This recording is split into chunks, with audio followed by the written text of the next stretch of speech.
In the heart of Nigeria's vibrant city, Lagos, there lived a wealthy middle-aged man named Chief Oladio. A man of great influence, his wealth was known to stretch far beyond the city limits, filling the lives of many with hope and prosperity. But for Chief Oladio, nothing brought him more joy than his only daughter, Amora. His beloved wife had passed away 2 years prior, leaving a void in his heart that only Amora could somewhat fill. The memory of his wife lingered in every corner of their grand home, a home that now felt emptier despite its opulence. Amora, a graceful young woman with a heart as kind as her late mother's, was the light of Chief Oladio's life. She was the epitome of beauty and grace, her presence like a gentle breeze that calmed the soul. Though still mourning her mother's loss, she remained resilient, determined to keep her father's spirits high. However, loneliness began to weigh heavily on Chief Oladio. He had everything a man could want: wealth, power, and a beautiful daughter, but he lacked companionship. Thus, when he crossed paths with Madam Nkechi, a well-to-do widow with 2 daughters, he saw a chance to rebuild his life. Madam Nkechi was charming, and her daughters, Adana and Chidinma, were outwardly polite. The decision to remarry came quickly, and soon after, Madam Nkechi and her daughters moved into the grand house. Unbeknownst to Chief Oladio, this marriage would set the stage for a tale of heartbreak, resilience, and ultimately, redemption. As Madam Nkechi and her daughters settled into Chief Oladio's mansion, the initial days were filled with hope. Amora, though still cautious, tried her best to welcome her new family members with open arms. She went out of her way to make Adana and Chidinma feel comfortable, sharing her space and even her most cherished possessions. The trio of young women spent time together, exploring the city's vibrant markets and attending high society events. To the outside world, they appeared as a perfect, harmonious family. Chief Oladio, pleased with how his daughter was adjusting, felt his decision to remarry was the right one. He believed that with Madam Nkechi by his side, he could finally focus on expanding his business empire without worrying about Amora's well-being. Nkechi, for her part, played the role of a doting wife, showering Chief Oladio with affection and attentiveness. But beneath the surface of this newfound family unity, cracks were beginning to form. Adana and Chidinma, though always polite in front of their stepfather, harbored envy towards Amora. They resented her position as the sole heir to Chief Oladio's vast fortune. Their mother, Madam Nkechi, noticed their discontent and began to devise a plan that would secure a better future for her own daughters, even if it meant pushing Amora aside. With Chief Oladio often away on business, the bond between the women grew strained. Slowly but surely, the once warm atmosphere in the mansion turned cold. Amora, sensing the shift, felt increasingly isolated in her own home. One morning, Chief Oladio received an urgent message that required his immediate attention overseas. A significant business deal that could further elevate his wealth and influence was at stake. He called his family together to announce his impending departure. The trip, he explained, would take several weeks, possibly months. He reassured Amora that Madam Nkechi would care for her in his absence and that he would return soon with good news. Amora felt an unease she couldn't quite explain. Though she trusted her father, the idea of being left alone with her stepmother and stepsisters for an extended period filled her with dread. But Chief Oladio, blinded by his trust in Nkechi and his desire to secure his legacy, dismissed Amora's concerns as mere anxiety. Before leaving, Chief Oladio handed over control of his business affairs to Madam Nkechi, confident in her ability to manage everything in his absence. He also entrusted her with the care of his beloved daughter, giving her his blessings to make any decisions necessary for the household. With a heavy heart, Amora bid her father farewell, watching as his car disappeared into the distance.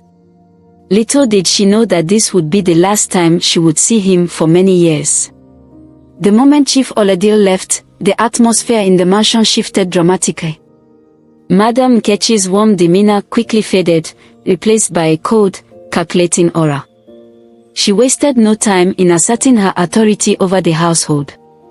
The once grand home, filled with laughter and light, now felt like a prison to Amora. Adana and Chidinma, no longer needing to feign kindness, revealed their true colors. They began to treat Amora with disdain, mocking her and taking every opportunity to make her life difficult. They refused to share their space with her, relegating Amora to the smallest, most isolated room in the mansion. They took possession of her belongings, claiming them as their own. Amora tried to remain strong, but the constant mistreatment began to take its toll. She often found herself in the small room, crying silently, missing her father and the warmth of their once happy home. But despite the growing despair, Amora held on to the hope that her father would return soon and set things right. Madam Kechi, however, had other plans. She began to take control of Chief Oladile's business, gradually siphoning off funds and transferring valuable assets into her name. With every passing day, she tightened her grip on the wealth that rightfully belonged to Amora, determined to leave nothing behind for her stepdaughter. Weeks turned into months, and there was still no word from Chief Oladile. Amora, desperate to hear from her father, wrote countless letters, pouring out her heart and detailing the hardships she was facing. But every letter she sent seemed to disappear into a void. Unbeknownst to her, Madam Nkechi had intercepted them all, ensuring that Chief Oladile would never know what was happening in his absence. Amora's spirit began to wane as the isolation deepened. The hope she had clung to so fiercely was slipping away, replaced by a growing sense of abandonment. She felt trapped in a life that no longer felt like her own, surrounded by people who wished her ill. One day, while searching through the house for a memento of her father, Amora stumbled upon a hidden compartment in his study.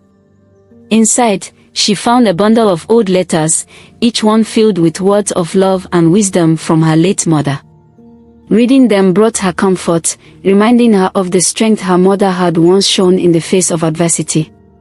Inspired by her mother's words, Amora resolved to endure, holding on to the belief that better days would come. One evening, while Amora was taking a rare walk outside the mansion's confines, she met an elderly woman by the name of Mama Odiola. This woman, who lived in a small, modest house at the edge of the estate, had once been a servant in Chief Oladile's household. She had known Amora since she was a child and had always harbored a deep affection for her. Seeing the sadness in Amora's eyes, Mama Adeola invited her inside for a cup of tea. Over the course of their conversation, Amora confided in Mama Adeola about the mistreatment she was facing at the hands of her stepmother and stepsisters. Mama Adeola listened patiently, offering words of comfort and encouragement. She assured Amora that she was not alone, and that there were still people in the world who cared for her deeply. From that day on, Amora and Mama Adeola formed a secret friendship. Whenever Amora could escape the oppressive atmosphere of the mansion, she would visit Mama Adeola, finding solace in her company. The elderly woman, with her wisdom and kindness, became a source of strength for Amora, helping her to endure the challenges she faced at home. Mama Adeola also began to share stories of her own life, filled with lessons of resilience and hope. These stories, rooted in the rich traditions of their ancestors, reminded Amora of the importance of faith and perseverance. As the years passed, the absence of Chief Oladile became more pronounced. Rumors began to circulate in the city, with some speculating that he had met with an untimely demise, while others suggested that he had abandoned his family for a new life abroad. Amora refused to believe any of these rumors, holding on to the belief that her father was still out there, trying to find his way back to her. Madam Nkechi, on the other hand, was quick to capitalize on the uncertainty surrounding Chief Oladile's disappearance. She began to spread the rumor that he had left for good, and that the estate now rightfully belonged to her and her daughters. With no one to challenge her claims, she succeeded in gaining full control of the family's wealth and assets. Amora, though devastated by the rumors, clung to the hope that her father would return and expose the lies. but with each passing day, the possibility of his return seemed less likely. The mansion, once a symbol of her family's prosperity, now felt like a cage, trapping her in a life of misery. Despite her despair, Amora continued to visit Mama Adeola, drawing strength from their conversations. The elderly woman, sensing the growing darkness in Amora's heart, began to teach her about the ancient spiritual practices of their ancestors. She taught Amora how to connect with the spirits of the land, and how to find guidance and protection in the face of adversity. One night, as Amora sat by the fire in Mama Adeola's home, the elderly woman began to tell her about the spirits that resided in the land. These spirits, she explained, were the guardians of their people, watching over them and guiding them through life's challenges. They could be called upon in times of need, offering protection and wisdom to those who sought their help with pure hearts. Amora listened intently, her heart filled with a newfound sense of hope. Mama Adeola told her that the spirits had been watching over her all along, waiting for the right moment to reveal themselves. She encouraged Amora to visit the sacred grove at the edge of the estate, where the spirits were known to dwell. The next day, Amora made her way to the sacred grove, her heart pounding with anticipation.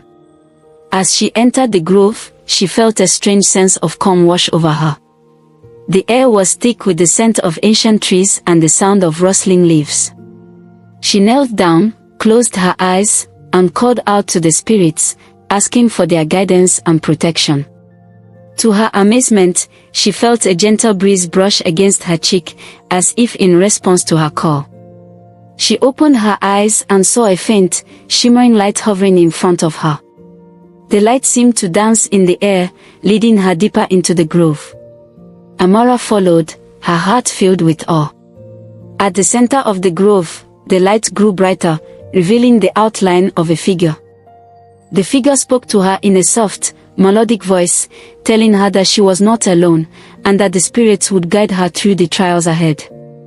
The figure assured her that her father was still alive, and that he would return when the time was right. Amora left the grove that day with a renewed sense of purpose. She knew that the road ahead would be difficult, but she was no longer afraid. The spirits of the land were with her, and she would find the strength to overcome whatever challenges lay in her path. With the spirits' guidance, Amora began to find new ways to endure the cruelty of her stepmother and stepsisters. She no longer let their harsh words and actions break her spirit. Instead, she focused on honing her inner strength and resilience, knowing that one day, the tides would turn in her favor. Madam Nkechi and her daughters, oblivious to the change in Amora, continued their reign of terror. They had grown accustomed to their life of luxury, spending extravagantly on themselves while neglecting Amora's basic needs. But despite their attempts to break her, Amora remained steadfast, drawing strength from her connection with the spirits. One day, while visiting Mama Adeola, Amora received a message from the spirits.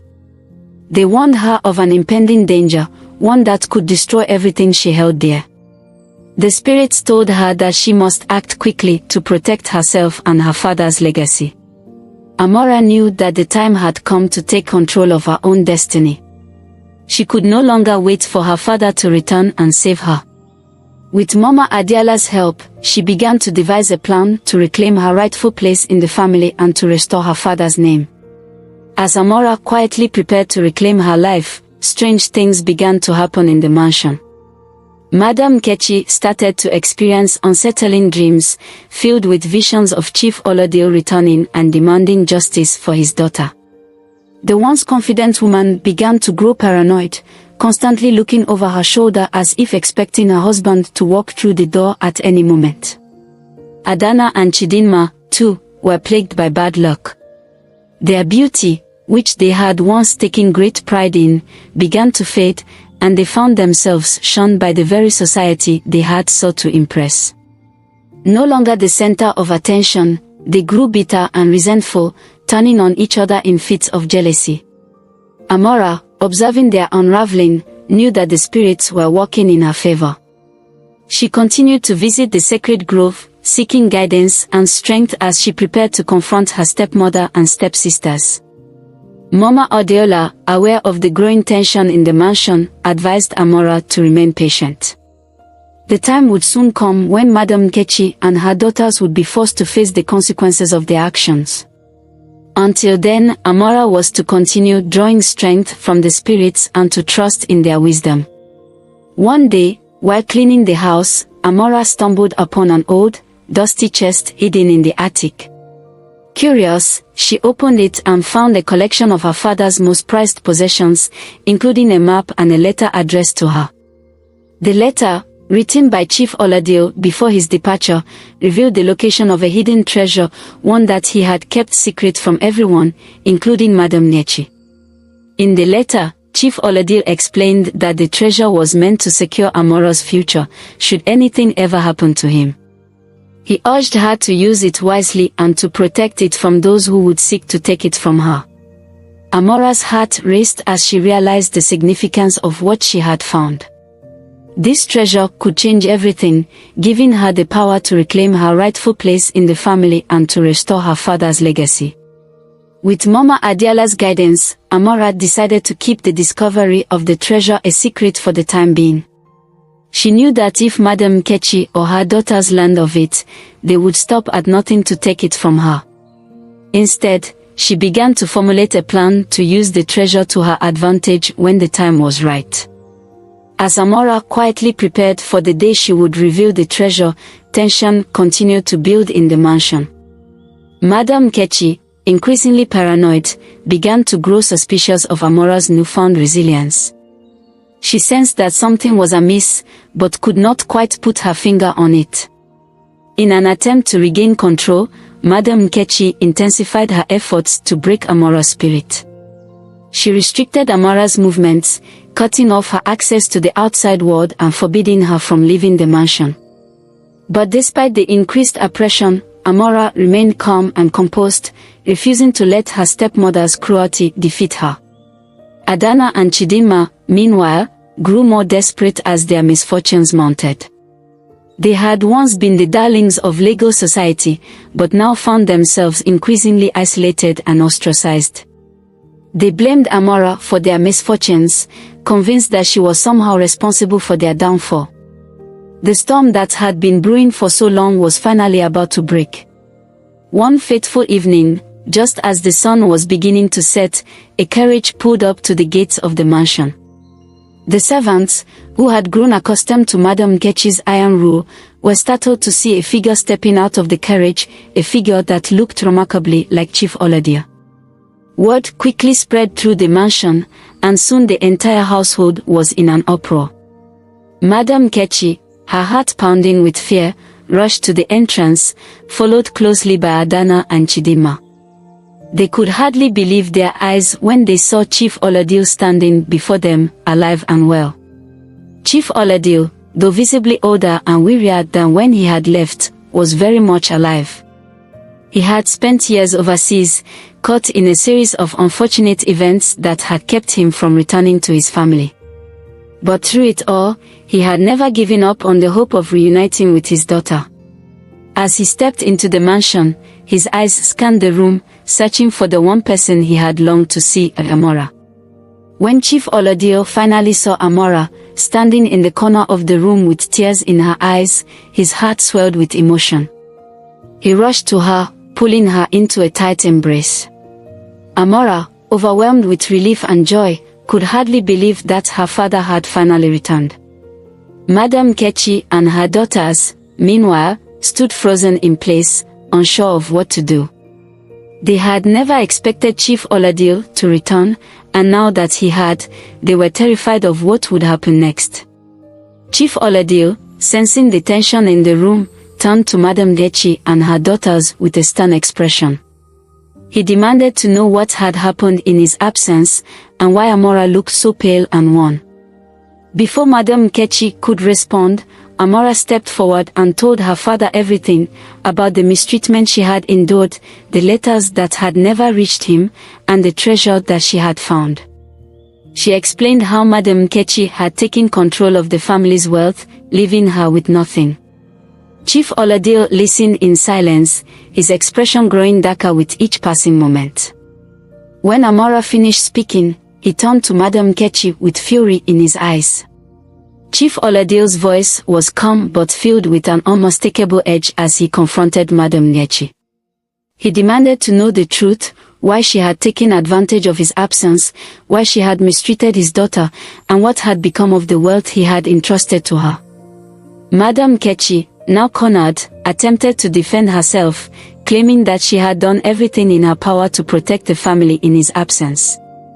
But her words rang hollow. And it was clear that she was lying.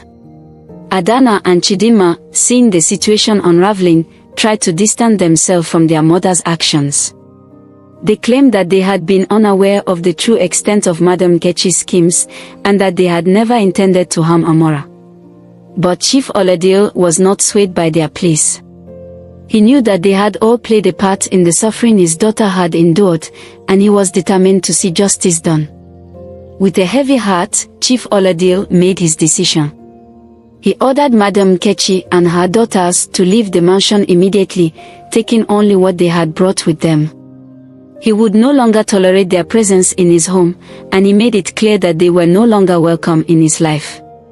Madam Kechi, realizing that she had lost everything, begged for forgiveness, but Chief Oladil remained resolute. He had seen the pain they had caused Amora, and he knew that they could not be trusted.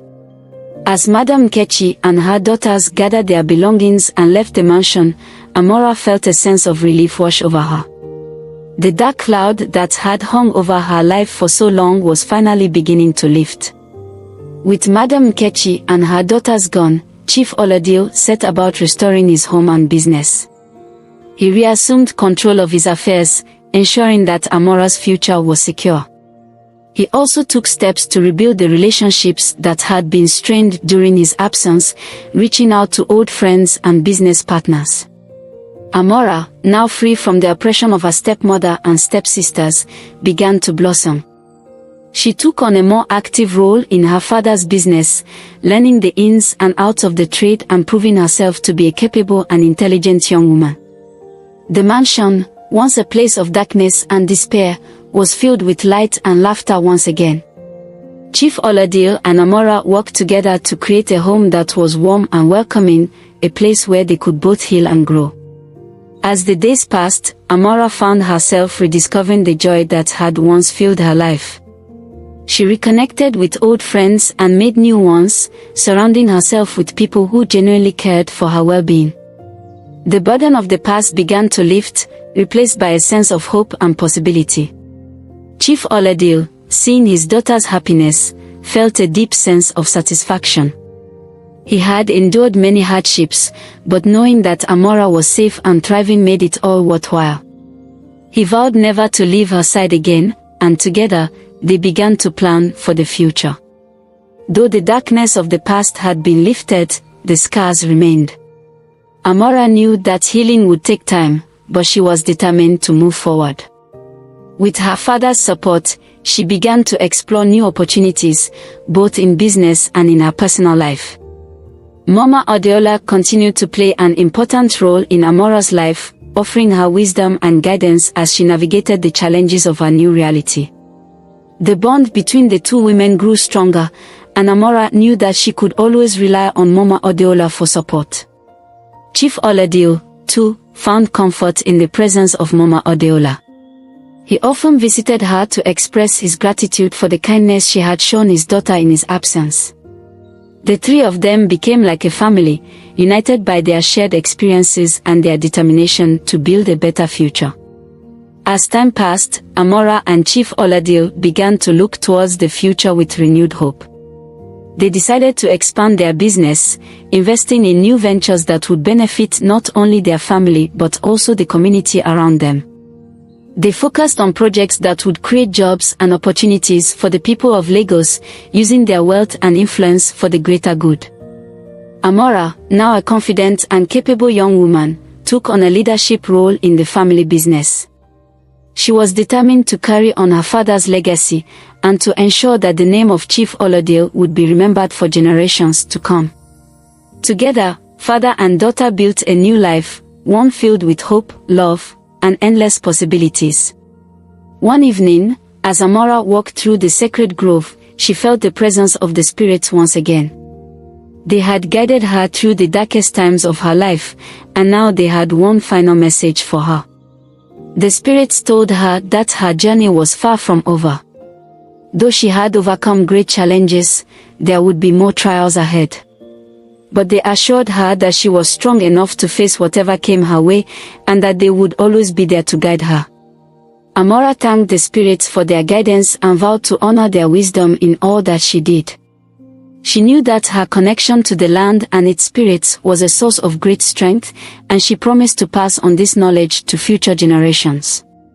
One day, as Amora was working in the family's office, a man arrived with an important message. He was a wealthy merchant from a distant land, and he had come to repay a debt he owed to Chief Oladio. Many years ago, Chief Oladio had helped the merchant in a time of need, and the merchant had never forgotten his kindness. The merchant presented Amora with a chest filled with gold and jewels, a token of his gratitude. He explained that he had spent years searching for Chief Oladio, but had only recently learned of his return to Lagos. Amora was moved by the merchant's generosity and accepted the gift on behalf of her father. She knew that this unexpected fortune would be a blessing, allowing them to further expand their business and continue their work in the community. With the newfound wealth, Chief Oladio and Amora faced a decision. They could continue to expand their business in Lagos, or they could use the money to explore new opportunities in other parts of the country. After much discussion, they decided to do both. They would invest in their hometown while also branching out to other cities, bringing prosperity to even more people. Amora was excited about the possibilities. She had always been curious about the world beyond Lagos, and now she would have the opportunity to explore it. With her father's blessing, she began to make plans for their expansion, focusing on cities where they could make the most impact. Chief Oladio, proud of his daughter's ambition, encouraged her to pursue her dreams. He knew that she was more than capable of leading the family business into the future, and he was eager to see what she would accomplish. With their plans in place, Amora set off on her journey to explore new opportunities for the family business. She traveled to several major cities in Nigeria, meeting with local leaders and business owners to discuss potential partnerships.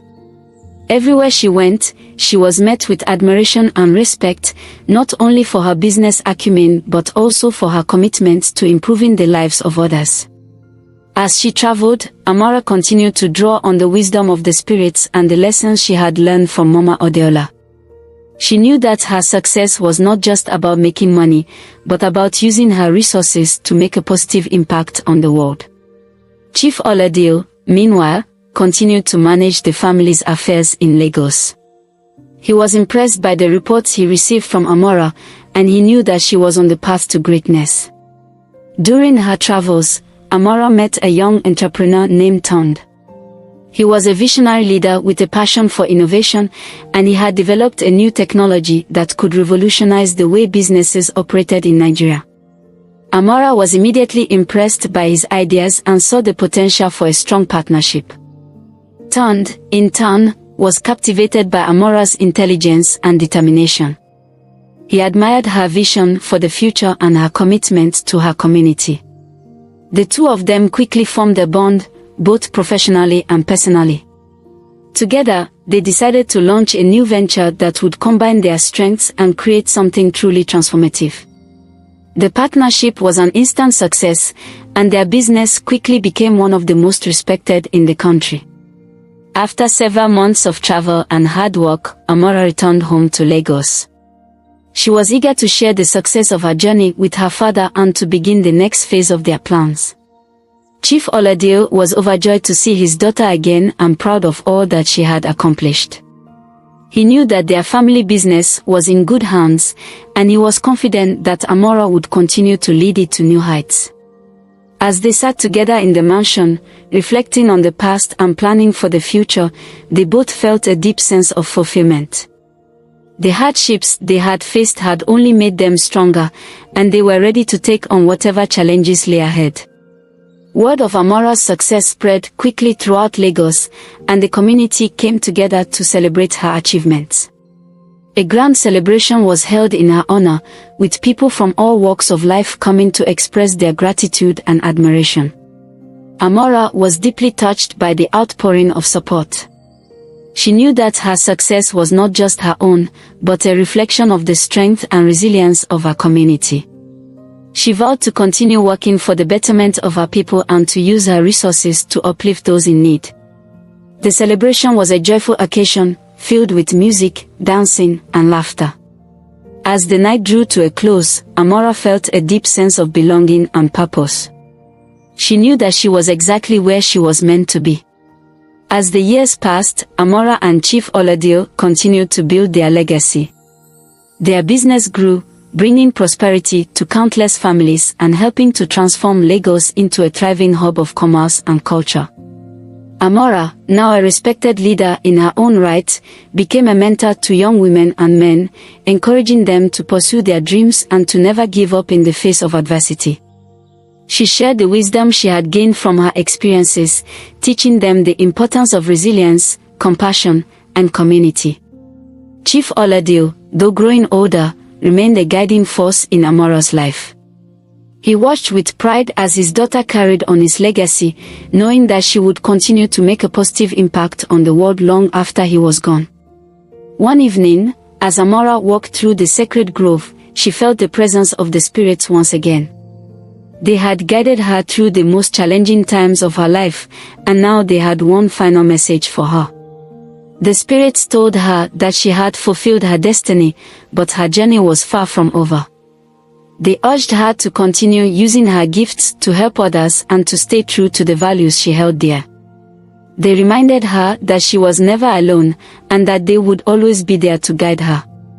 Amora thanked the spirits for their guidance and promised to honor their message. She knew that her journey was just beginning and that there was still much work to be done. With a heart full of gratitude and determination, Amora returned to the mansion, ready to embrace whatever the future held. As the sun rose over Lagos, casting a warm glow over the city, Amora stood on the balcony of the mansion, gazing out at the horizon. She felt a deep sense of peace and fulfillment, knowing that she had overcome the challenges of her past and had built a future filled with hope and possibility. Chief Oladio joined her on the balcony, and together they watched as the city came to life. They knew that there would be more challenges ahead, but they were ready to face them together, guided by the wisdom of the spirits and the strength of their bond. As the new day began, Amora felt a sense of excitement and anticipation. She knew that her journey was far from over, and she was eager to see where it would take her next. With a heart full of hope and a spirit unbroken, Amora stepped into the new dawn, ready to embrace the future and all the possibilities it held.